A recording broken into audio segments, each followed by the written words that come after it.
Artıq Ərbəyin məclisləri bitib və zəvvarların əksəriyyəti öz vətənlərinə qayıdıb. Biz də bu boşluqdan istifadə edərək hərəmdə olan məqamları sizinlə bölüşmək istəyirik. Bəni Haşimin ay üzlüsü Həzrəti Əbülfəzl əleyhissalamın hərəmi, Həzrəti Abbas əleyhissalamın xüsusi mənəvi təsirləri var. İmam Hüseyn əleyhissalam nicat gəmisidirsə, Həzrəti Abbas əleyhissalam o gəmiyə minmək üçün bir keçiddir. Ona görə böyüklərimiz bizə tövsiyə edirlər ki, ilk öncə Həzrəti Əbülfəzli ziyarət edib, sonra İmam Hüseyn əleyhissalamın hərəminə daxil olaq. Bu qapıdan İmam Hüseyn əleyhissalamın hərəminə daxil oluruq. Amma hərəmin yanında düz İmam Hüseyn əleyhissalama gedən yolda Məhəmməd Füzulinin qəbri şərifi var. Böyük şəxsiyyət olan Məhəmməd Füzuli İmam Hüseyn əleyhissalamın hərəminin ayaqqabı cütləyəni olur.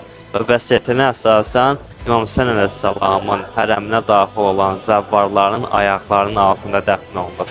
Daxil olmuşuq İmam Hüseyn əleyhissalamın hərəminə. Arxamda gördüyünüz hissə İmam Hüseyn əleyhissalamın başının arxadan kəsildiyi hissədir. Allah İmam Hüseyn əleyhissalamın düşmənlərinə lənət eləsin. Bu zərihdə isə İmam Hüseyn əleyhissalam, Əli Əsğər əleyhissalam və Əli Əkbər əleyhissalam dəfn olunub. Esselamu aləl Hüseyn və alə Ali ibn Hüseyn və alə əvladil Hüseyn və alə əshabil Hüseyn. İmam Hüseyn əleyhissalamın hərəminin yanında isə 72 şühadanın əksəriyyəti dəfn olunub. Allahın hər birinə salamı olsun. Allah İmam Hüseyn əleyhissalamın və onun səhabələrinin qatillərinə lənət eləsin. Bu ərazilərin hər birində böyük qəm-kədərlər var.